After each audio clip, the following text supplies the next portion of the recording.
Hi, everybody. This is Kathy L. Murphy, the pulpwood queen, not of Paris, but of Holly Lake Ranch. And I'm here at my little cabin in the woods, Murphy's Law.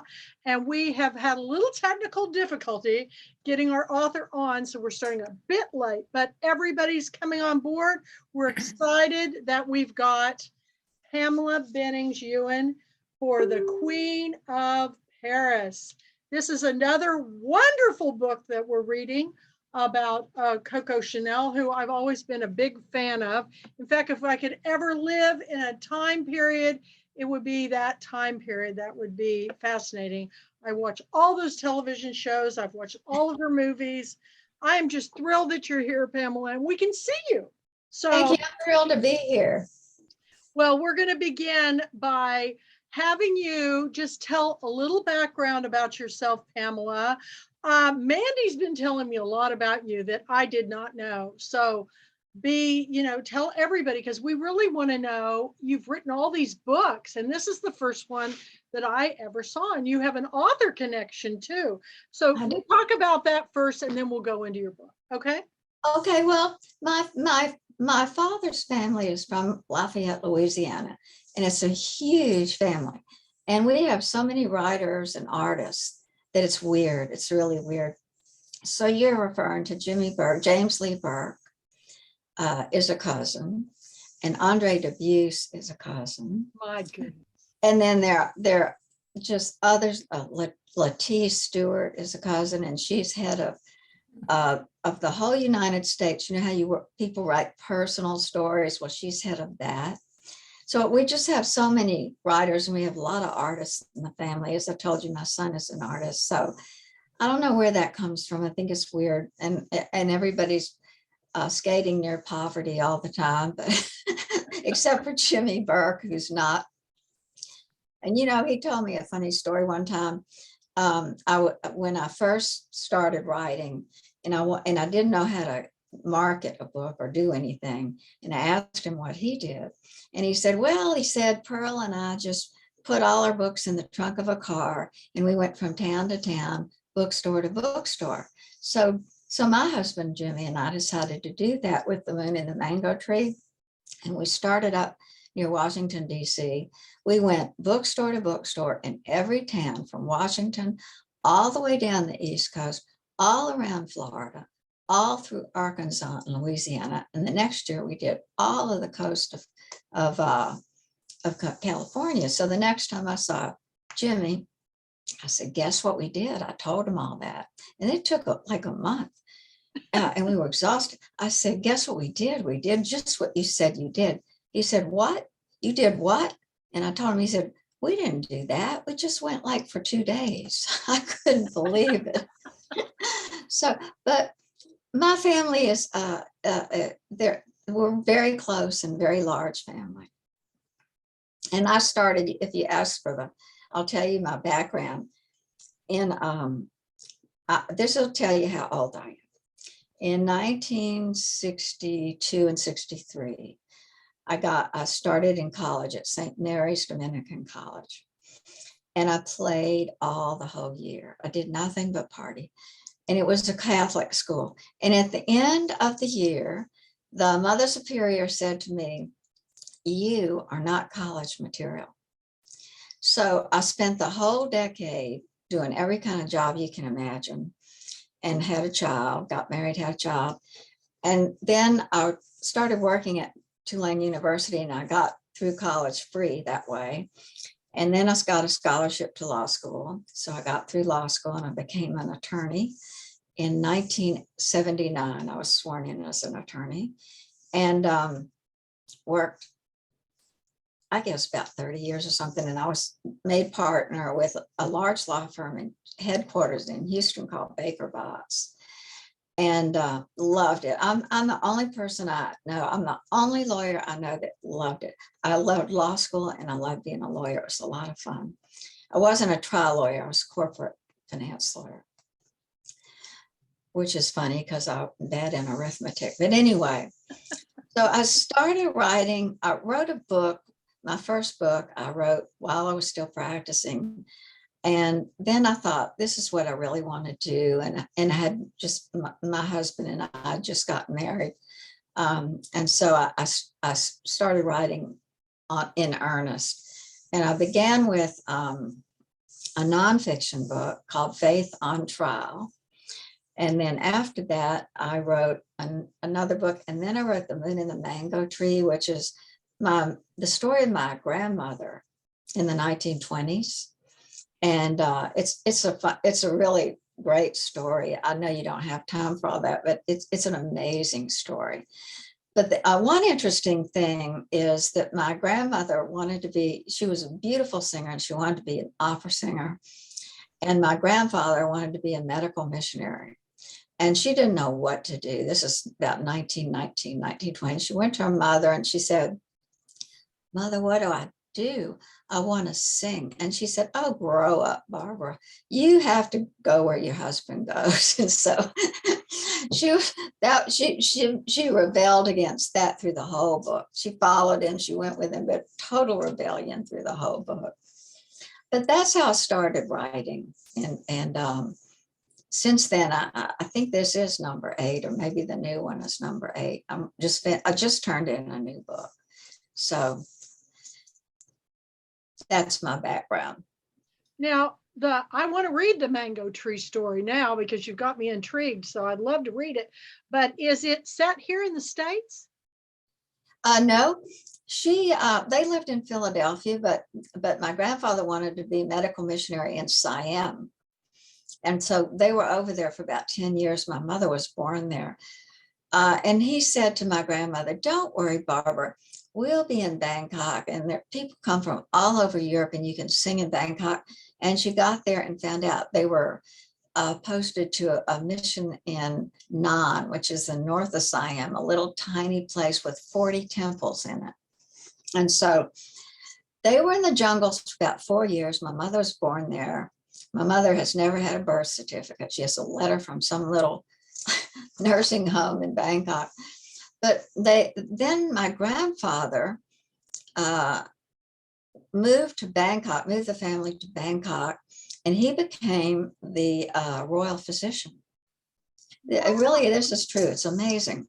I've got And so I have in my possession the tail of a strand of the tail of a white elephant, sacred white elephants that belonged only to the king, and only the king could touch an elephant. But she has the tail of one because one of the king's children, a little princess, pulled the hair out of the tail of the elephant and gave it to her. So my grandfather wrapped it around a topaz and had it put in a bracelet, and I have the bracelet. But she rebelled. She went off. She left him in Siam for a while, stuck my mother and her sister in boarding school, and went to Rome to sing. And at the end of that year, my grandfather said, "Okay, you have to choose." And so that's what the book's about. What do you do when you have to choose 2 things you love? And that's my favorite time period. I've got to read. You got to send me a copy. Well, if you do, listen, Kathy, I have pictures of all the people on my website. Oh, we don't know who took the pictures, but they're in the jungle. They're all the characters in the book, and it's all real. I have got to read that. Well, Mandy's been telling me all these stories because evidently you've been advertising in the magazine, and she's had these conversations with you, and I'm just absolutely fascinated. I know. Mandy's my new best friend. We have more fun. She is an awesome individual. She is. And when she first thought of that magazine, I thought, and I told you this, Mandy, that's an amazing idea. I don't think anybody else has ever done that. No, I don't think so. And it's so inexpensive. It's just the best deal. I've been in publishing off and on for, gosh, a long time, before my daughter was even born, and she's 32. And I've worked on every side of the table. And I've never seen a magazine like this. I never have either. I don't think there is one. It's because it's for us. It's a magazine for us. And I have to tell you, Pamela I always think of Pamela like when it gets a little crazy and I'm a little bit flustered and I'm getting a bunch of weird emails. And I'm Yeah. like, this is too much work. I think about Pamela, and I think about when I go to pull from people's websites to do the things, because it's just easier for me to do it myself. And that's, a lot of people can't do that. And I'm like, you don't have to worry. I find out so many good stories. And as a writer, I'm like, I just love it. Like, it's so cool. And your story. And okay, so real quick, she just paid for some ads, and she said, well, maybe we can use some of my other books and not just Queen of Paris, because we were really focusing on that, because that is the Purple Queen pick, So then I was like, okay, so I start looking at her catalog of books, right? The Moon and Mango Tree, like, chill bump every time, like, just talking about it, and I just think that this is just a treasure. And Thank you. Thank you. That's so sweet. Well, Sounds like you know what, my mother and my Aunt June, when they read the book, my grandmother was a difficult character. I like difficult characters, and she was. And my mother and my Aunt June said to me, they said, "You gave us our mother back." Isn't that nice? Oh, I love it. I have to say something, Pamela. You're the author that I love to find. And then I read your current book, and what I end up doing is going back and finding all the books that I always do. That's how I end up with bookcases full of books. Yeah, me too. I have about 2,000 books. Now I only read on Kindle because we can't put any more books into the floor will fall in.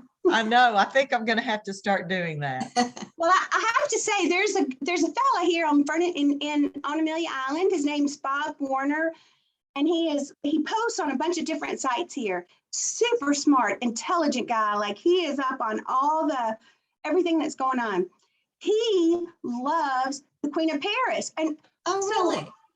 From the ads from Read a Nation, when I posted the first, and he said, "This is a brilliant book." So he read it, like, he saw the ad in the magazine. I made it here, and he bought that it. Is great. And he read That's it. And wonderful to hear. Well, I invited him to come on today because he actually, he just goes on every time that an ad comes up for your book. He always has to comment on it, and because he loves the story, how you told the backstory.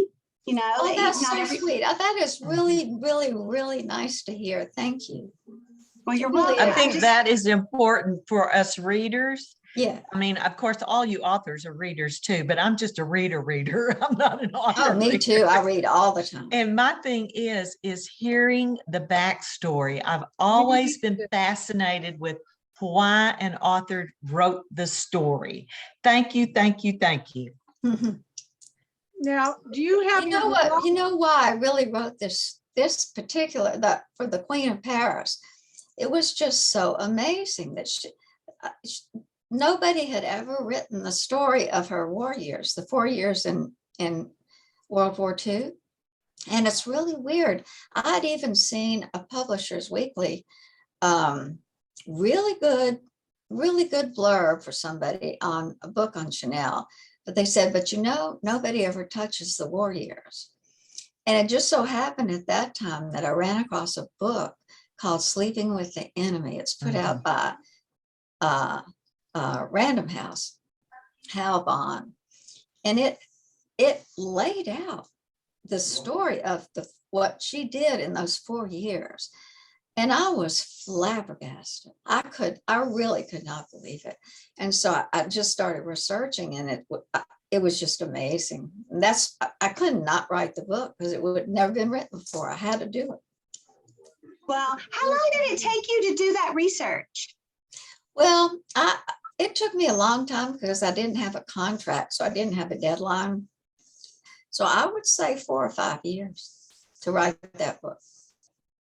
But, when I was researching for Moon and the Mango Tree, I would have to go sit in the library and look at microfiche all day, looking at old newspapers and magazines, and I'd have to beg the librarian to find magazines for me and stuff.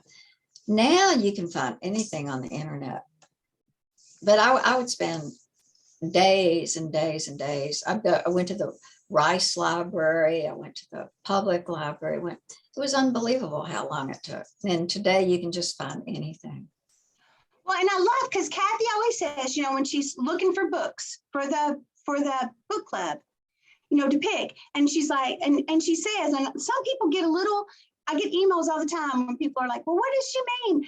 Looking for stories that have never been told, because, you know, it's 2022 and Yeah, so many stories have been told, but it's told in your voice, like a different, like what you see. And I did like, well, yours was like a whole different history that people didn't know. Like you could have read a ton of things about Coco Chanel and not known the history that you wrote about. So it's like, that's what Kathy means. Like, that's exactly what Kathy means. Your book is exactly. yeah.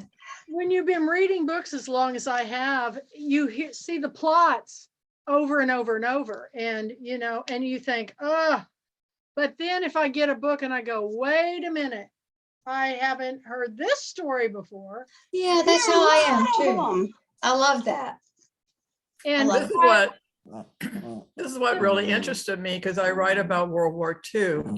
And the thing that's so fascinating about her is that, you know, she seemed to have gone on after the war and not touched, but so many women that collaborated were really treated, you know, well, they deserved it in some ways, but also treated badly. And like in Norway, the women who slept with Germans or worked with them, they were kicked out of Norway. Oh, so, yeah. I mean, so she's got to be the luckiest person in the world. Yeah. And she said that Winston Churchill got her out. I mean, that was her statement. But I don't see that. I don't see that anywhere. I personally think Pierre, her partner, got her out. I think he was in love with her. Yes. Well, you know more than anybody. Yeah, absolutely. Absolutely. Well, you know, there are so many women that were involved in every war, let's face it, in the backstory of every war. But World War II is so predominant anymore that we're learning a lot of things that, you know, some of the records have been released and things like that. Right. And you're seeing how women really had an integral part in the war. And I love hearing their stories. I know. And they were so brave. They were so brave. If I were being tortured, I'd tell them whatever they wanted to know in 5 minutes. That's me. They were so brave. Well, it's Edith Piaf. Is that how I pronounce it? You know, La Vie en Rose, her wonderful song. Well, she worked actually as in the resistance in France. So this is what I find so intriguing about her, you know, that she's really sleeping with the enemy, and the singer who's doing undercover work, you know, you don't really hear about her until way after the war. So I wrote a whole book about one, and my publisher didn't like it, so it's just sitting here. But in the ending, this is true. The young woman from France was captured, and it was the end of the war, and the Germans were killing people that they could get away with killing. And so they threw her live into an oven, you know, like the ovens they use. They threw her in alive into it. And her last shout, the last thing she said was "Liberté," you know, and I thought that was so great. So I wrote the whole story for that. And the publisher said too much angst. So they didn't want it. Oh man, I want to read. I know. I want to read that book. So you said that you've just finished another one. Do you remember Emilienne in The Queen of Paris? Coco's friend Emilienne, the courtesan. It's about her. It's about her. And it's been so interesting, because I really never paid any attention to the end of the 18th century. And so it goes from the World's Fair, which was 1889, goes from that point when she's a young girl to the beginning of World War I, when she's older, and she was one of the most beautiful courtesans in the world. And so it it's sort of, I love women's issues. I love to write about strong women that are beating the odds. And it's basically that story in a time when women didn't beat the odds. And that's her life. She was a very interesting person and very strong. And I was going to have it go on into World War I, but I didn't want to do that. I didn't want the readers to have to end with World War I. And really the most interesting part of her life ended right before World War I. So she's a fascinating person. And it was all of the biographies were in French. I took 10 years of French, and if I speak French in Paris, they scream and run. So I hired somebody, a literary agent in Paris, in France, and she translated page by page 2 biographies for me. There were only 2. And she translated those page by page from Old French. So it was just a fascinating experience to do that. How long have you been working on that one? Only 2 years, and I've never done a book in 2 years before, and it almost killed me. And I have another one I'm supposed to do in 2 years, and I'm getting ready to tell the publisher I can't do that. Yeah, it's horrible. Yeah, that's not much time. No, it's not enough time, and it's too stressful. Yeah. Especially when you're having to translate your research material Yeah, right. from a different, Right. oh no. And I love that too, because I knew that you were busy when we were talking about one of your ads. You're so cute, because it's like we were missing each other's emails, and then you said, oh, you had a little breath of air from all the stuff you were doing. And I'm just like, I just love you. Like, it's so cool, because you are a hardworking lady. And I just think you have so much of your grandmother's spirit, I think. Would you? I bet you I do. She and I used to butt heads all the time, but I just loved her. But you know what? I would get letters from readers, and they would say, I just love The Moon and the Mango Tree, but I hated your grandmother. It made me so mad. But she was very independent, and she had her own thoughts about things, and she went her own way when she wanted to do that. And she was really great. I loved her to death. Wow. Aw. What is the name of your new book? Have you got? It's called Emilian. Oh, wow. And I have a quote from Coco in the front, because they were friends, and Coco said she said, it says Emilian, the great coquette, and then something else, and then she said she's the best girl in the world. So I thought that was that was too good to pass up. So I have that on the front of the book. I was going to use Edna St. Vincent Millay. It was a perfect poem. It's the one, my candles burn at both ends, they will not last the night, but oh, my foes and oh, my friends, it makes a lovely light. So I put that in the back instead. Yeah, that's great. But that's pretty much tells her story, that poem. Wow. And So I have to, I'm going to tell you something. It's so funny. So when I met you with Queen of Paris, it's how we met. And then pulling this stuff from your website, and I found all these different stuff, and then your books, because you said you wanted to purchase ads, and then you just let me fill in the ads, like alternate with Queen of Paris. So I had so much fun looking through your books, right? So when I pulled up your bio and I saw that James Lee Burke was your cousin, I am such a huge James Lee Burke fan that I actually quoted him in one of my short stories in the first collection of short stories I have. Oh, really? All of his books. I'm a huge Dave Robichaux fan. It's like, I love him. And it's just, when I realized, it's like, I don't know. I didn't go through your bio to the end. I was looking at your books and your work, and it's like, I thought, oh, you were a lawyer. That's cool. But I didn't write down, to where it said. So when I found that out, I was just like a little girl. I was just like so excited, because I thought, this is the coolest thing. Well, I'm mad at him right now. And I'm mad at Andre Dubus too, because both of them about a year ago got a starred review from Publishers Weekly, and they wrote, "Oh, cousins, we both got a star review." So I got a star review. It's the first one I've ever gotten. I was so excited on this book. And so I told I didn't want to write them and say, guess what? So I asked another cousin to write them and say, guess what? So she wrote them and said, they call me Pam. The family name is Pam, not Pam. That's how they pronounce it. She wrote and said, Pam got a starred review too. And I thought they both come in and hug me into their circle and say, oh, isn't that one? They didn't. She said, oh, good. Tell her it sounds like she's doing all right. So maybe that's men for you too. Sorry, men in the group. But so I'm all mad at them right now, but I'll get over it.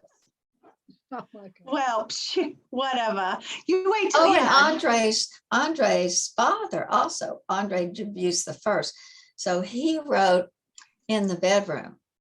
His father wrote in the bedroom, then Andre Dubusse wrote House of Sand and Fog. But his father was a writer too. I forgot about that. I loved House of Sand and Fog. Well, isn't it great? And I heard him interviewed how he came about writing that, and it just blew me away. I didn't ask him that. What did he say? Well, it was from two different sources. He found part of the story as a little blip in a newspaper, and then a friend of his had someone that had an incident happen to him, and he combined those two incidents together. Yeah. But he said he would work building houses, and he would go and write at lunchtime, eat his lunch in the car and write in pencil. Yeah. You know, and it just was fascinating. Yeah, that's great. What a great story that was. Imagine, I can see myself doing that, putting the tax letters aside because you don't want to deal with it, and then they come take your house. Imagine that. so much talent in that family. So cool. Where did you go to law school? Well, I first started my first year at Tulane University, and I'll tell you a funny story about that. I didn't have any money at all, and I was working there as a secretary, and I had a small child to support. And so the law school, they all knew me, and they knew I didn't have any money, and Tulane's really expensive. And they kept saying, Pam, you're on the waiting list, but no, what did they say? No, Pam, you're in, but we have a waiting list, and they all want to get in, and we know you can't afford this. How are you going to pay for it? I said, I'll figure out a way. So it came to August, and I didn't have the money. I didn't have anything. Well, there's a scholarship in Louisiana called the Louisiana Scholarship, State Scholarship. So it's one. So I went down to our representative's office, Jim Hankel, and I didn't know him. I didn't know him from Adam. I just went down. I said, I came to see you to see if I could get that scholarship. And of course, everybody had laughed and said, no way, So he said, well, why should I give it to you? And I said, well, just because I need it. So I went away and nothing happened. And Tulane's still screaming at me, we're going to have to take you out. We got to put somebody out on the waiting list. And one day, John Hankel calls me from the House floor. He was a senator, state senator. Called me from the House floor. And he said, you still want to go to law school? I said, yeah. He said, I got your scholarship. Isn't that amazing? And I saw him after that, maybe 3 months after that on the street, and I stopped. I said, you didn't know me from Adam. Why did you do that? He said, I just felt like it. Isn't that great? Well, you were probably the only anything- person that went personally and talked to him. That's right. And honest, like just so honest. Exactly. Well, every time anything good happened to me in law after that, like when I passed the bar exam, when I made all these things, I would write him a letter and say, this is because of you. He was really, it was like just a gift, The reason why I asked you where you went to law school, because Louisiana is known as having the toughest boards to pass to get your law degree. Did you find? Yeah, it's terrible because of the Napoleonic Code. But Yes. I was smart. I moved to Houston. And I finished up at the University of Houston. So I had it made. You're right. Louisiana's awful. I've heard it is so tough, really, really tough, but Yeah. good for you. And so have you heard anything more about for your first college and the Mother Superior? Do they know that you went on to do all these great things? Not that I know of. No, I think they just wrote me off as dead. Oh, I Yeah. love the story that you said you just partied all year. Why? What? I want to know more about that because I mean, people go to college, they never admit that they party, but you did. Listen, I used to go, my PE class was in the morning. This is how dumb I was. I would go in my pajamas with like a raincoat over it, and she'd call roll and I'd say, here, and then they'd play tennis and I'd go back to bed. And at the end of the semester, I said, why did you flunk me? She said, are you crazy? You think I didn't know what you were doing? But I just played the whole year.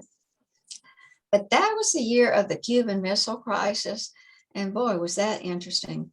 As you know, we were in New Orleans and they were saying, Kennedy was saying, okay, Florida, Louisiana, and Texas, these missiles can reach you. So my father, we had the nuns put us all in a hallway. I don't know why they thought we were going to be bombed right away. And we had one one payphone at the end of the hall. So the phone rings. And I lived at that time in Sulphur, Louisiana, which is right next to the Texas border. That's where I went from. I think of myself as growing up there because it was up to my high school years through that. So my father calls me, it's about 200 miles away. And my father calls me and he says, Pom, are you afraid? And I was too dumb to be afraid. But I knew it was the main chance. And I said, yeah, why? And he said, well, what can I do to make you not be afraid? I said, well, you could come to New Orleans and take me to dinner at Antoine's. And he did. He drove all that way and took me to dinner at Antoine's the next night. So that was my Cuban Missile Crisis. Oh my gosh. The story about you, Pamela. And also, I want to write a story about how, like, you have done all this. And as much as I love James Lee Burke, I mean, I've told you, like, I've been a huge fan from the time, I don't even know, like. Me too. I love his work. But I'm gonna have to, now that I've got to know you, I'm sort of like, phew, you're on the back burner, because your cousin just, it's like, as a woman, a mother, raising a child and going to school and all the stuff you've done, isn't that cool? Just to look at that, like, women rule. Well, you know what? I lived in Corpus Christi, and so I commuted to Houston. I'd leave on Monday morning, and I'd come back on Wednesday night. And Scott, my son, I'd kidnap him in the summertime, make him come with me, and he'd come to classes with me. And he, as I told you, he's an artist. And one day I was in class, and it was one of those big classes with the elevated seats, Mm-hmm. So and I was sitting right in front of the professor, and everybody could see that Scott was drawing, and he had his tongue stuck out like this, and he's drawing, and everybody's watching it. And the professor's giving us his speech. So when the professor finished, everybody rushed down to see what Scott had drawn. Scott was about 7 at that time. He had drawn a caricature of my professor. And of course, the professor wanted to come see what Scott had drawn too. He had drawn him with huge ears and a big nose. I mean, it was awful. And the professor came down and looked at it, and he got mad and stormed off. And I thought, oh, I flunked the course. But he didn't do that to me. But poor little Scott, I made him come with me every summer. He'd come with me to law school. Well, his art, you guys, his horses. Aren't they great? Oh my gosh, it just kind of blew me away. I mean, he's really, really good. Yeah, he's come a long way since that's caricature. I can tell you that. Since a caricature, right. And that's your only son? That's your only son? My only son, my pride and joy. Yeah. Very good. He and I have stuck together through all kinds of stuff. Aw. That's great. Yeah. That's great. So you've got another book coming out, and then you've got another book you want to start. I mean, you're doing a lot, and you've written how many books, the total? How many I, books? I think I've written, well, 8 with the new one. 8. And that's supposed to come out in 2023. 'Cause, Wow. it takes a whole year once Yeah, the publisher gets it. that's incredible. My That's publisher is Blackstone, and I really love them. They just have a great group of people, and I suspect that the people are spread all over the country, with computers now. But it's just a great team. Well, stay with them, because that's what you need. You need Yeah. somebody that you admire and you like to work with, and oh my God, the cover. And you know what I love about the book? Feel it. It's got the most different feeling. Isn't that great? I know. I notice weird things about, because I'm Well, I did too. The first time I This had has a that cover, I texture. thought, wow, they really did a good job. It Great has job. a texture to it that's like different. It's not slick, it's Yeah. got texture. They do about, I think, about 30 books a year, I've been told. And they just have a great, I just love them because they have this great view of life, and the senior editor is a writer, and he has books out. That's great. That's really good. So, Oh, that's nice. well, now we've got to read all these other books. I know. I've got to get. All right. Yeah. Well, that happens all the time. I have authors go, well, this was my 3rd or 4th book. And I go, well, I want to read the other ones, because I'm one of these people. If I like an author, I want to read everything they've written. I got a comment from a reader one time. He said he had read The Moon and the Mango Tree. He said, I'm really glad you learned how to write. Just went, oh, no. So I don't know. I think as I started writing, I grew, So I'll be interested to see what you think, because 3 of them they weren't meant as a series, but now my agent is viewing them as a series, but they're 3 books with the same people in them. Young women lawyers set in New Orleans in the 1970s. And it's very different from The Queen of Paris. Oh, The Moon and the Mango Tree is not, Moon and Mango Tree I would put with The Queen of Paris, but those 3 are very different. That's good. I like it. You see a progression, and you get to see, where you started and where you're going. And so I hadn't thought of that. Yeah, that's nice. It used to be in publishing that when you got picked up, that's what publishers did. They built you up, your body of work. Like, I always think of Pat Conroy, because I've always loved Pat Conroy. Yeah. And, and he was horrified when I read his first book, and it really wasn't very good. But it's okay, because by the time he got, that's what I'm building a fence here for, a wall, just in case. He said, don't find it. Don't find. Oh, I found a copy. But that gives. I think that tells a story too, because it shows how people, if you believe in an author, you can build them into, this. So I think that's important. And now they just want a book to come out and be a million copy bestseller. And if they sell 30 or 40, well, that's not good enough. I think know. 30 You know what terrifies me? What? This terrifies me, having another book after that. I got so many nice comments on The Queen of Paris. What if people don't like Emilienne? That's the thing that you think about. I'll tell you what, I don't think you need to worry about that. I think you just need to tell the story that you want to tell. And That's what I did. Yeah. Because I think people that they freeze when they think, oh, now what am I going to do? Like To Kill a Mockingbird. How do you follow that? Right. Yeah. Yeah. And I'd love to see that book they found in her vault. There was a manuscript in her vault. Oh yeah. Well, they published her original manuscript. Oh, was that it? Was that what they found? And they You're published it. And actually, I loved it. And everybody hated it because she wrote the original book. as an adult. You And know, I read the first chapter of that book and I hated it. I didn't like what you did to the characters.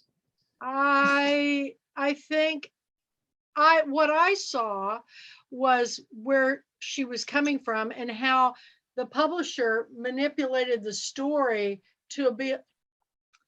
I love To Kill a Mockingbird. Interesting. When Yeah. I read the first story, it's more real because I mean, Atticus Finch, come on.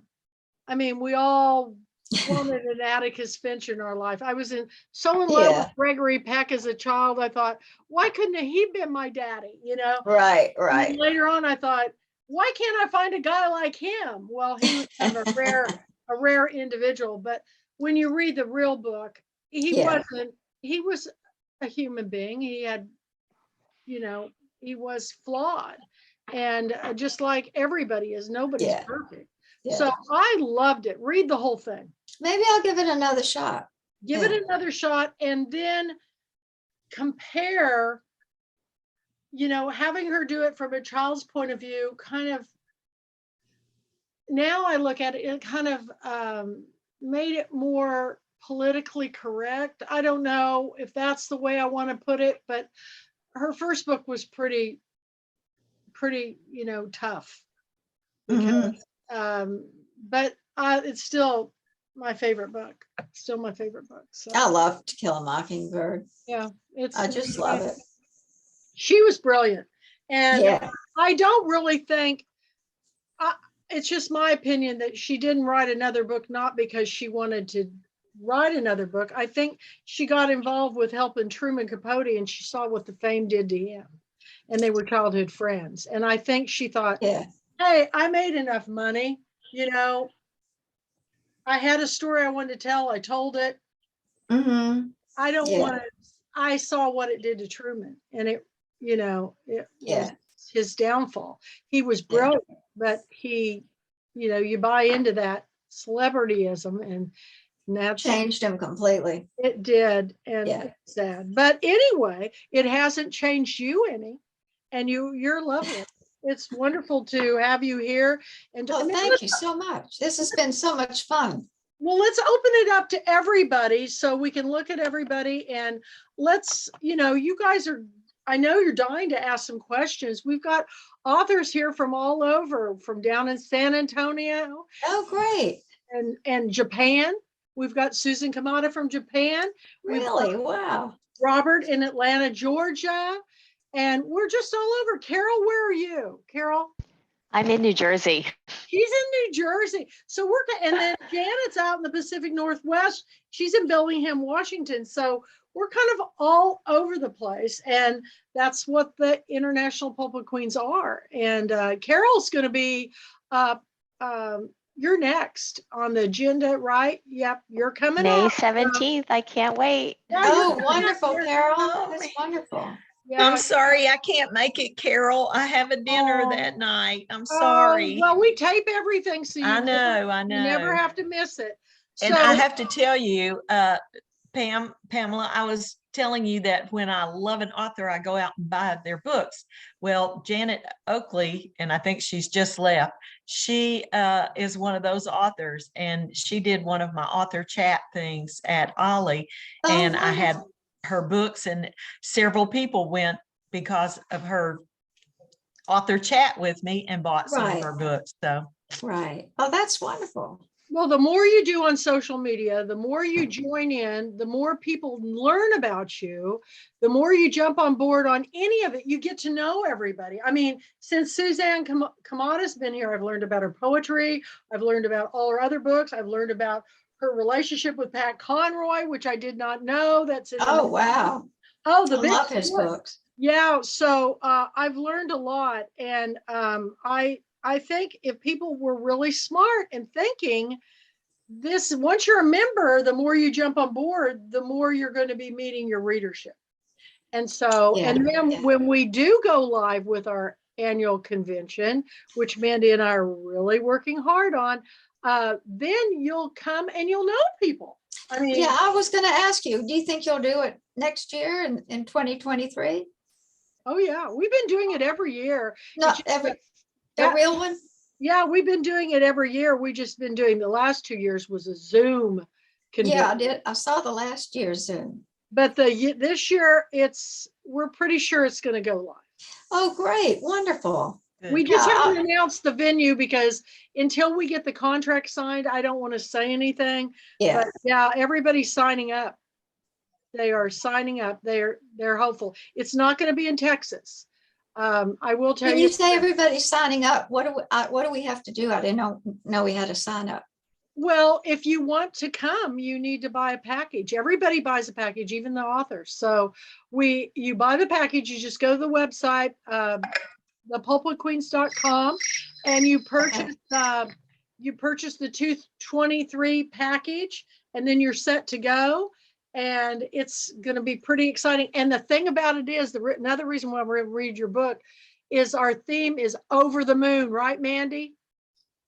Ah, all right. Over the moon, because we're over the moon about our authors.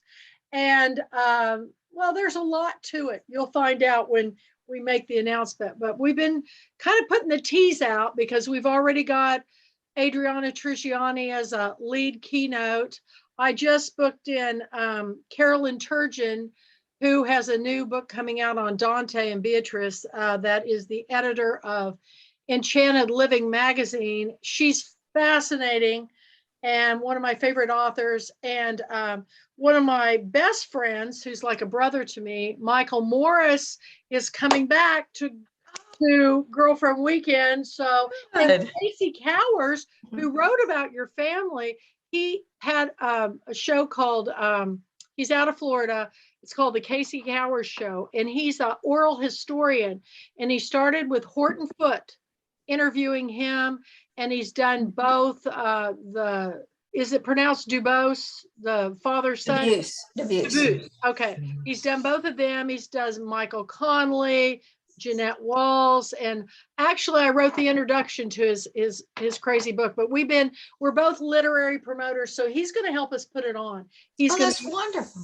Casey Cowers. Well, I look forward to that. That sounds like a great time. And we've got several other people, but I've already started putting the books that I'm getting that are really good in one stack, because we will let everybody know at the end of the year. But I'm letting a few of the bigger authors' names be known, because that's what pulls in helping the first authors or the ones not yet discovered.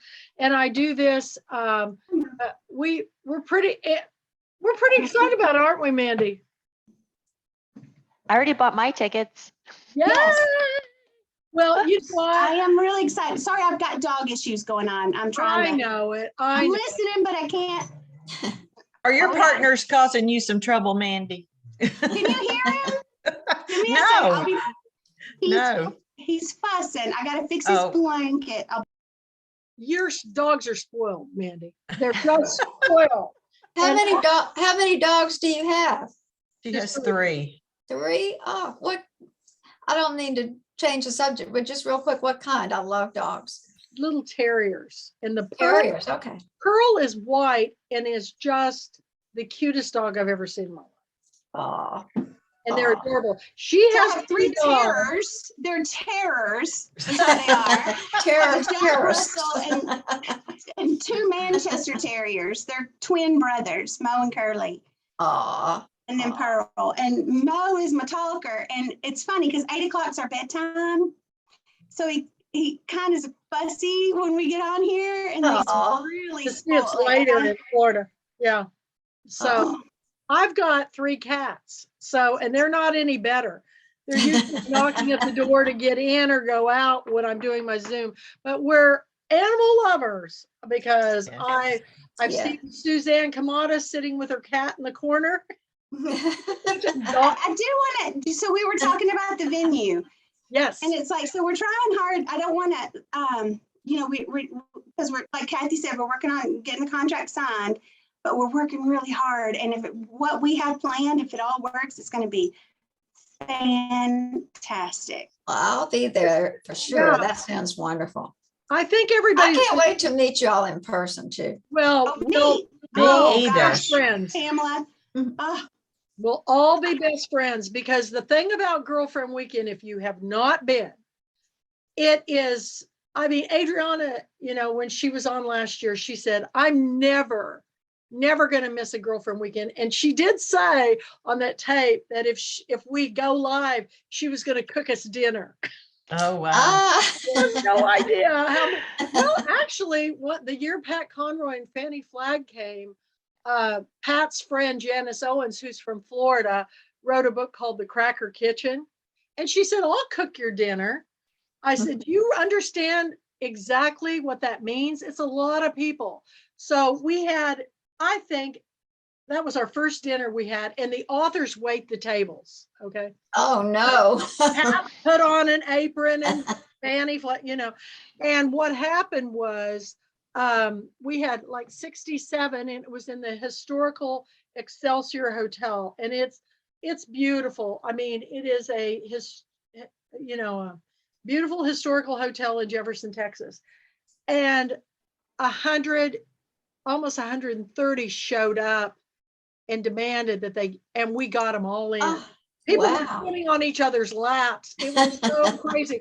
But the funniest story is it was Pat's idea that they wait the table. He goes, I'm going to serve the tea. I'm going to go around and ask them if they want unsweet or sweet. And when he went up to the table, I'll never forget, it was the Jackson, Mississippi girls. And he goes, ladies, would you like unsweet or sweet tea? And they all just went.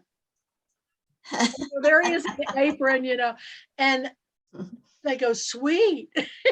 And he said they just couldn't believe it. And I think Mary Kay Andrews was there that year. We had, and his daughter was waiting tables, but we've been doing that for 20 years, and then with COVID. And we're going to do something we're doing some things a little different. We always have on Saturday night, it's usually our grand finale, but now Sunday nights are finale, but we're going to have an all white ball. It's called the Great Big Ball of Hair Ball. And everybody is to wear all white because we're going to be dancing by the light. Oh, that'll be great. Silvery moon. So, and people go, oh my God, I've got to buy a gown. I go, no, you don't. It's funny you say that, because in my new book, Paris did that one time. Everybody in Paris wore white for a while. It was in like 1905 or something. And so I have that in my book. She's wearing white. Everybody's It's weird how the universe just works. Isn't that something? Like, it's just all like coincidence. Yeah. Every I do time want I to turn say, around, go ahead. I want to say in Reading Nation magazine, so I always pull out stories from the Purple Queens celebrates 20 years. I always pull out an excerpt from a story in the magazine. And this month it's oh shoot, I just lost it. Jamie Ford. Yeah. Where he dressed up like a white rabbit. And it's so, and so he talks about Girlfriend's Weekend, it's like, that's what's so fun. And his 10 top favorite, didn't have room to list them, but I did list the number 8. It's where he dressed up as a white rabbit, and Mark Childress told him, you're going to have pictures of you, like that's going to haunt you for the rest of your life. I found a picture of Jamie Ford dressed up as the white rabbit, and I put it in the story. So, oh, that's great. That's great. Jamie Ford was my host for 4 or 5 years, co-host, and I've had the best co-host, but now we're kind of doing it as a team because it's a lot of work. People have no idea what it takes. I mean, you see what they do on the Oscars, and it's a lot of work to do that. Well, and we also want to have time.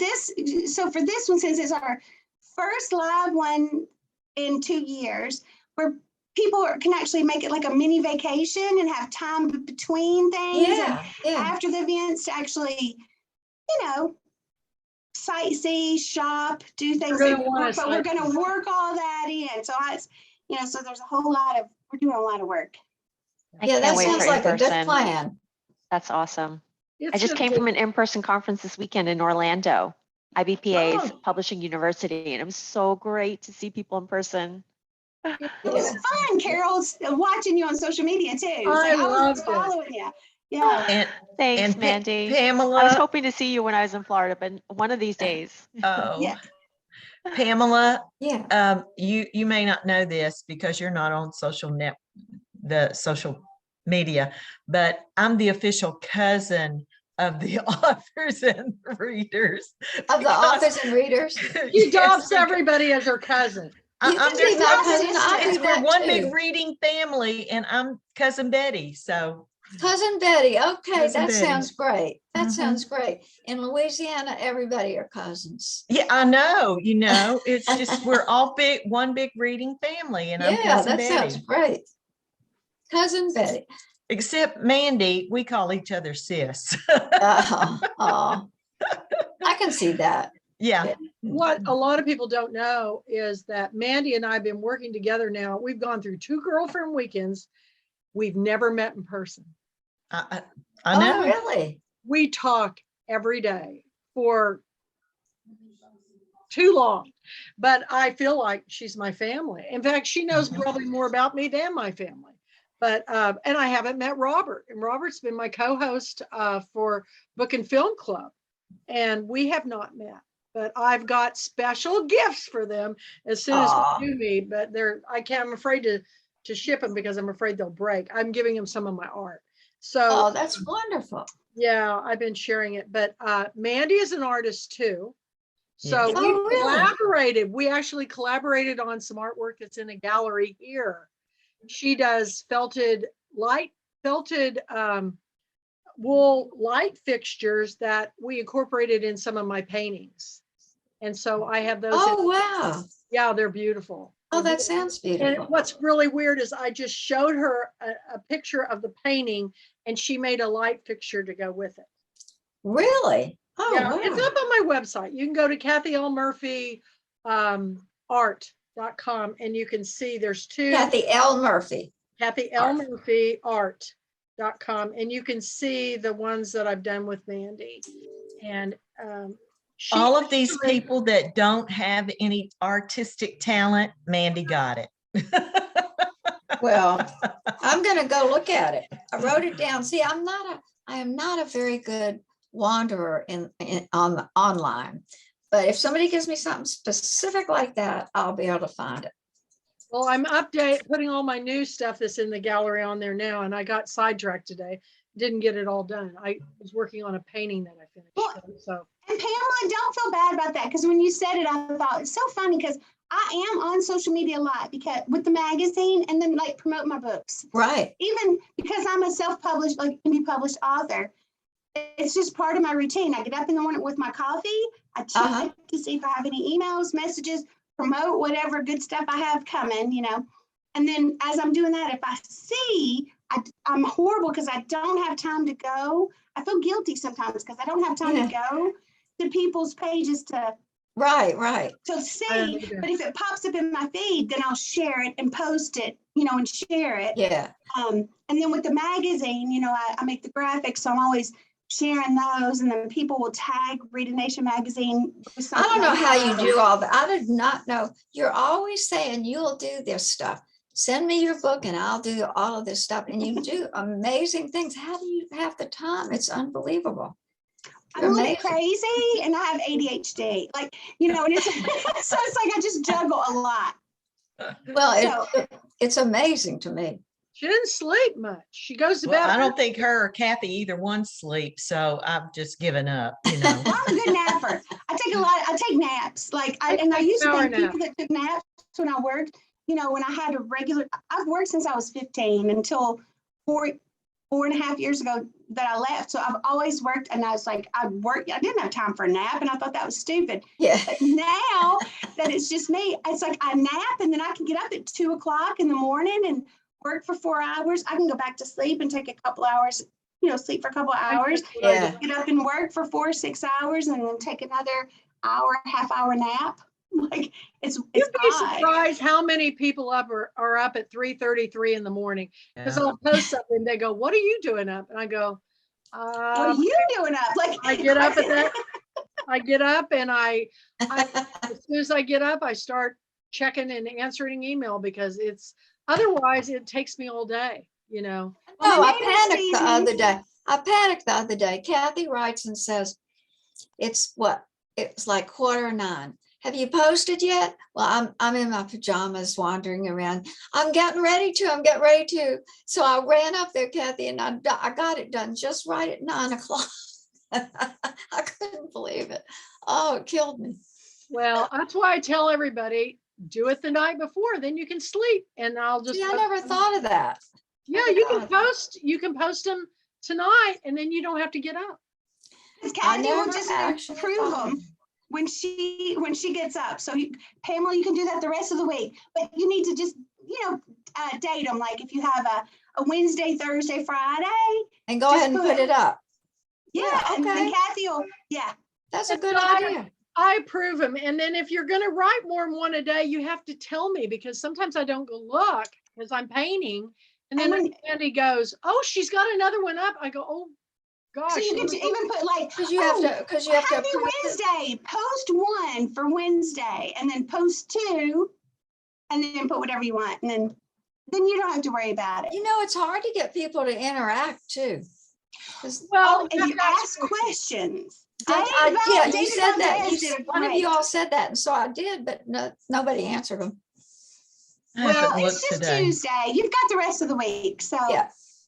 Well, what's so funny is that Bob Warner that I was telling you about, which I hope he watches this later. I'm going to send him the link because he, and I don't know if it's he and his wife, I don't, but he loves your book. Like, he's such a historian. Like, he's a really super smart guy here on the island. Like, I love following his posts. But he just is like, he loved the Queen of Paris. Oh, that's great. Tell him thank you. I will. And I wanted him to come on. And then, so he was posting to a Reading Nation magazine ad, and I couldn't link you for some reason. Like you didn't pop up when I typed in your name. So I tried to link you. So, because I just really would like for y'all to connect. I just would love for, you could just, that y'all could talk together, because he's such a smart guy. Oh, yeah. Well, anybody can reach me through the website. And then once we get in touch, then we can go back and forth. Yeah. Let him know that. It's funny how you said how social media, it's weird. It's like, if you don't. I know. I'm totally lost in it. I get totally lost. Well, that's why Well, you're busy. You're busy translating your novels. I always know people are going to have trouble because they always go, well, I never go on the Facebook. I go, the Facebook. The Facebook. And I thought, but Mandy knows. I mean, she's helped me a zillion times and she can multitask. I go, I got to get off the phone because I cannot talk to her and work. While I'm talking to her, she can post stories, build graphics. I go, I cannot. Oh my God, that's why ADHD, like, I wasn't diagnosed until I was in my 40s. And so everybody used to say, oh my, you're so ADHD, whatever. And I was like, no, I'm not. And then, because I have a nephew who is, like, as a little kid, and it was so hard, like, watching him struggle. And I'm like, no, I'm not. Like, no, whatever. And then my therapist, I asked her, and she looked at me and she said, oh, honey, no one's ever told you? I was never like, it wasn't a negative thing that I just used it. I can juggle, so I can do so many things. Like, maybe all writers are just crazy. I think so. Well, yeah, I do think so. What do y'all think? I've interviewed so many authors through the years that everybody goes, they always say, I'm always so unsure of myself. And I've heard it so many times now. I go, hey, if you wrote a book and you got it published, you're an author. That's it. You got it published, you're an author, and own it. That's what you do. And it wasn't until, I guess it was 2020, I got nominated for this Cinderella to CEO award. And I go, I'm not a CEO. And she goes, who started your business? I go, me. Who's the chief operating person? I go, me. She goes, well, guess what? You're the CEO. You're CEO, right. Well, if she says I'm a CEO, then I'm going to go for it, because that's right. So, you have to believe in yourself to get other people to believe in you. And so, and I'm here to tell you that Mandy and I do everything we can to get your books in the hands of readers. I And know, it's amazing. she's got Well, over I just 100,000. love this community. It's like, you know, when people ask me, so what are the Purple Queens? And it's like, you could say, you know, the book, it's amazing. Like, it's like, it almost seems like unreal. So it's like the best way is just, it is the most supportive community of readers and authors out there. Because there are lots of, nowadays there are lots of online book clubs, there are lots of different things, there are lots of people that offer stuff, but the Public Queens, it's different and it's been going on for very 50 years now. When you Very come to the active. weekend, you're going to find out. And people, Yeah. always, I remember when Marilyn Simon Rothstein came, she goes, I don't know, you know, you have to dress up for the ball because we always have themes. And I go, when I say you dress up, you can wear anything. I mean, Right. you know, not lewd, but you know, anything.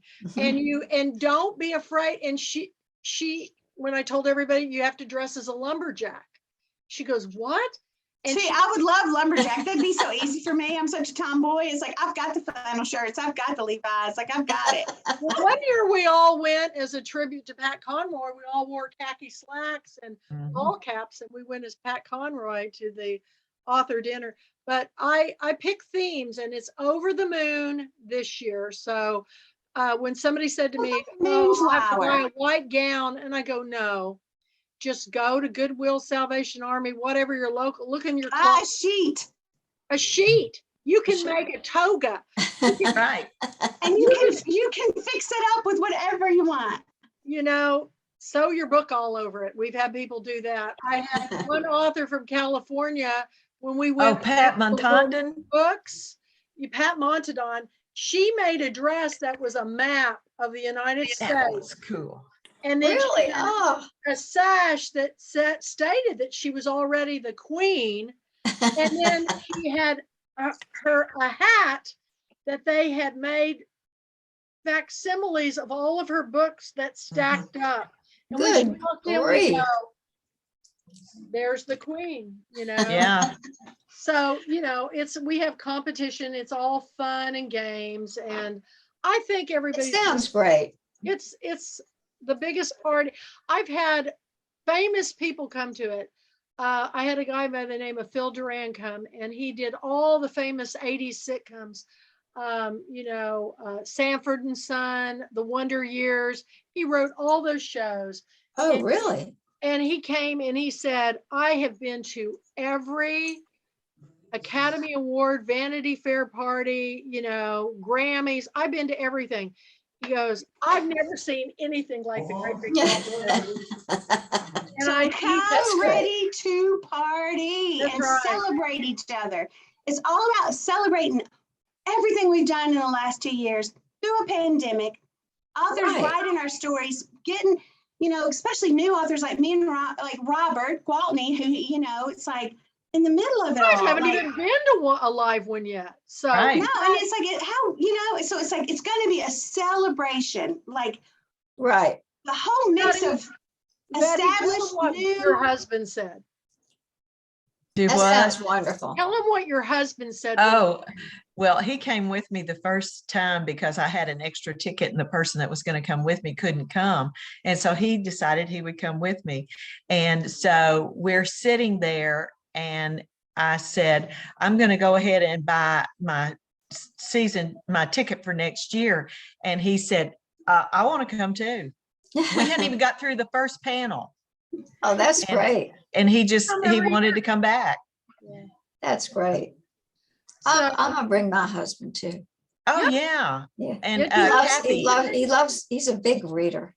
Oh, that's great. Well, that's it. See, we want to get a lot of readers there too. It's like, so it's like he will be welcome. He will be welcome. Like guys have a really good time when they come. The guys do. Yeah. And Kathy, I see you as a multitasker, even though you say you're not, but I think you are. Well, it is funny. She says that, and what she just means is like she can't do computer stuff while she's talking, but while she's doing that, she's working on something else. 10,000 things, right? And then so She is a Or her mind's multitasker. going 1,000 miles an hour. Just because she can't do technical computer stuff doesn't mean she's not doing Right. 1,000 other things. Yeah. I'm an old cat that's had to learn some new tricks. Haven't we all? Yeah. It's a lot I've of got to fun. go, y'all. I know you do. We love Thanks. you, Bye, babe. y'all. It was We so love you, nice sis. talking to you, Pamela. You Okay. too. And I love your hat, by the way. It's Yeah. beautiful. All right, you guys, tomorrow, everybody get on there and comment on Palm's blog for tomorrow. All right. And you can put it up tonight. And then that way I won't have to email you and say, where's your blog? It's fine. We're really excited that you're here. You're getting to meet a lot of people. James just came on. He's out in the Pacific Northwest too. Well, so James is another fantastic historical Yes. author, writer too. He writes historical fiction. So the two of y'all together, it's like it would have been fun to Oh, hear yeah, y'all. that's great. That sounds great. Love to meet Got him. his Poland trilogy. That is fantastic. And he's also a former Timber Guy of the Year. What's his last name? Martin. Martin. Yes. Yeah. He's got his book right behind here, Fortune's Child, that you can see. They're absolutely beautiful covers, beautiful books. And Good title. yep. And so we're gonna hopefully see him and Janet Oakley and Sarah Stommy, and I'm trying to think who else is coming from out there. We have a lot of Gregory Phillips is out that way. We have a lot of authors out that way, and it's because I went out and spoke at the Bellingham. They have a writers conference, and I was sent out there twice and got to Mhm. meet a lot of them. And everybody's been reminiscing about those trips. I did a big hair makeover when I was in Bellingham, and I gave one college professor that was there that's a writer a man bun. And it was, everybody was on the floor about it. And they gave me a standee of Benedict Cumberbatch. And I go, how am I going to get this on the plane? And they go, well, I don't know. And so I had to give it away. And I'm thinking, dang, I'm Aw. sorry, I had Aw. to give that away. But I couldn't have carried it under my arm on the plane. You know? Right, right. So anyway, it was a lot of fun. But when the world opens up, I will be everywhere because I go out to festivals looking for authors, and I want to see Mandy. I want to see Robert. I hopefully, everything will fall into place and we'll see you there. Now, where do you live now, Pamela? Where? In Mandeville, Louisiana, which is right across Lake Pontchartrain from New Orleans. I know exactly where it is. Oh, God, Oh, you we have do? to come see you, Pamela. I mean, What? if we have to come see you, Yeah. Oh, that would be I love the great. Tennessee Williams Festival. I've been featured there a couple of times, and they've combined with the William Faulkner, and Mhm. that's one of my I was favorite. on the board of both of those. I was on the board of Pirates Alley with Rosemary and Joe, I and love also Rosemary. Tennessee Williams. Yep. more They're- yeah, interesting they're things all I found both out great. about you. I What? probably met you there. I said that was more interesting things I found out about you, Pamela. Oh, All in your business. Like, Do you know I just- author Lorraine Dupree? no. Lorraine is from New Orleans and she lives in Beverly Hills now, but she went on to become a television writer. Ah. She wrote Who Shot JR, the episode on Dallas. She Oh, wrote- really? Oh, Oh, yeah. Her oh, husband has a new book that- out. Yeah. that was so great. I watched all that. Yeah. Well, she's probably coming too. And Carlton Eastlake, her husband, which I'd love to meet her. dream sequence, wasn't it? Like in a series, wasn't that the first Mhm. that really Shot stands out? JR. It was Dallas, Yeah. wasn't it Dallas? Yeah. Yeah.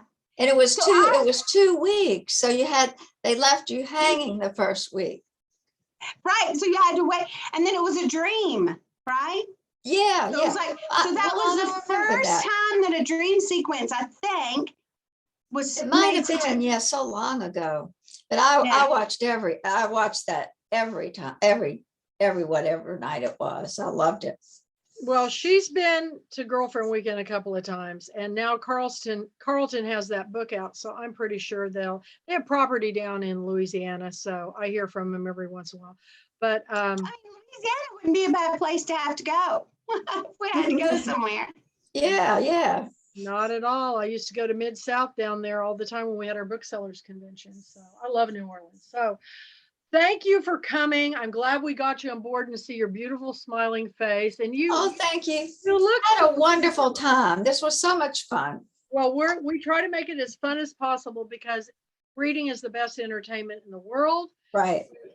We're enlightened, we're educated, and the more we read, the more empathy and kindness we have for other people. And that's why we have our international reads. I've got to read that Mango book. You got to get, Mandy, do you have a copy? I don't have a copy yet. I'll send you a copy. And our addresses are on the website. Yeah, I'll send it to you. Okay. I've read everything I can about it, but I haven't read the book yet. I've got to read it. It's just Well, I'll send two, one for you and one for Mandy. Thank you, Pamela. And I just want to say, it's so fun. I mean, and anybody else out there listening, it's like, there's so many interesting people I've met, but it's so cool that, I mean, this just happens to be your night, Pamela, that I just want to say, I am It's so much fun. Yeah. And I'm just so like, it's so good to finally meet you. You're as beautiful and as fun and intelligent as I expected. Oh, thank you. That is so nice. Thank you. Wow. it's true. Oh, that's so sweet. So thank you, everybody. And I guess we'll call it a night. This is recorded. It's up on my Kathy L. Murphy channel on YouTube. Subscribe, everybody. Everybody subscribe because it really helps me get higher up the more subscriptions I have. And I can't get people to it's free. You just click it and you can see all the things that we do. So subscribe, check out the new issue of Reading Nation magazine, and we'll be in touch. We got lots of things. It's on our calendar events on the website.